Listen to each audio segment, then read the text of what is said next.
नमस्कार मंडळी, मी शीतल आणि आमच्या चॅनलवर तुमचं मनापासून स्वागत आहे. मंडळी, चैत्र शुद्ध प्रतिपदेला गुढीपाडवा हा सण महाराष्ट्रात तसेच इतर काही राज्यात देखील साजरा केला जातो. वेदांग ज्योतिष या ग्रंथात सांगितल्याप्रमाणे 3.5 मुहूर्तांपैकी हा एक शुभ मुहूर्त आहे. या दिवशी दारी गुढी उभारण्याची परंपरा आहे. गुढी हे विजय आणि समृद्धीचे प्रतीक असल्याचं मानलं जातं. गुढीपाडव्यापासून चैत्र नवरात्रीला सुरुवात होते आणि राम जन्मोत्सवाच्या कार्यक्रमाचा सुद्धा आरंभ सुरू होतो. गुढीपाडवा साजरा करण्याचे एक कारण महाभारतामध्ये सुद्धा सापडते. महाभारतातील आदी पर्वामध्ये उपरिचर नावाच्या राजाने इंद्रामार्फत त्याला मिळालेली कळकाची काठी इंद्राला नमन म्हणून जमिनीमध्ये रोवली आणि दुसऱ्या दिवशी त्या काठीची पूजा केली. हा दिवस होता चैत्र महिन्यातील पहिला दिवस, म्हणजे नवीन वर्षाचा पहिला दिवस. म्हणून गुढीपाडवा सण साजरा करतात. तसेच ब्रह्मदेवाने या दिवशी विश्व निर्मिले होते असे देखील सांगितले जाते. ब्रह्मदेवाने सृष्टी निर्माण केली, तो हाच पवित्र दिवस असल्याचं मानलं जातं. पुढे सतयुगाची सुरुवात झाली आणि म्हणूनच नूतन वर्षारंभ म्हणून चैत्र शुक्ल प्रतिपदा म्हणजेच गुढीपाडवा साजरा केला जातो. एका कथेप्रमाणे भगवान विष्णूंनी मत्स्य रूप धारण करून संकासुराचा वध केला. त्या मत्स्यरूपी विष्णूंचा जन्म चैत्र शुद्ध प्रतिपदेला झाल्याचं सांगितलं जातं. संकासूर नावाचा सागरापासून उत्पन्न झालेला बलाढ्य राक्षस होता.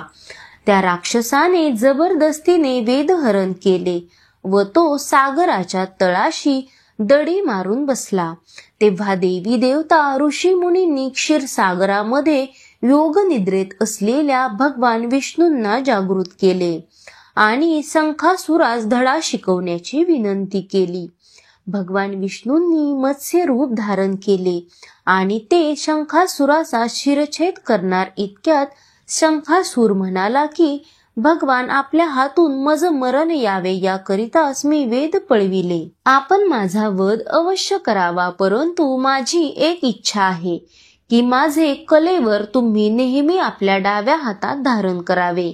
तसेच माझ्या कलेवराच्या स्पर्शाच्या जलाने आपणास स्नान केल्याखेरीज आपली पूजा पूर्ण होणार नाही आणि असा मला वर द्यावा. तेव्हा भगवान विष्णूंनी तथास्तु म्हटले आणि शंखासुराचा वध केला. त्या दिवसापासून विष्णूंनी हातात शंखास धारण केले.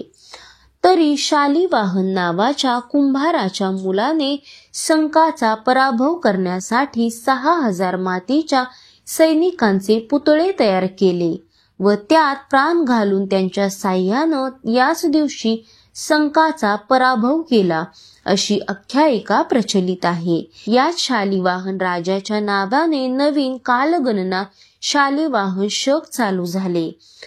तर एका आणखी कथेप्रमाणे प्राचीन मानवाने जेव्हा देवाची कल्पना केली आणि पूजा करण्यास सुरुवात केली, तीच देवीच्या अर्थात स्त्रीच्या रूपात सुरू केली. ती स्त्री म्हणजे आदिशक्ती आदिमाता पार्वती असे मानले जाते. पार्वती आणि शंकरांचे लग्न पाडव्याच्या दिवशी ठरले. पाडव्यापासून तयारीला सुरुवात झाली. तृतीयेला लग्न झाले. पाडव्याच्या दिवशी पार्वतीच्या शक्ती रूपाची पूजा केली जाते. याला चैत्र नवरात्री म्हणतात. लग्नानंतर नवमीला योगिनींची अधिपती म्हणून पार्वतीचा अभिषेक झाला. पार्वती लग्न झाले की माहेरवाशीन म्हणून त्या महिनाभर माहेरी राहतात.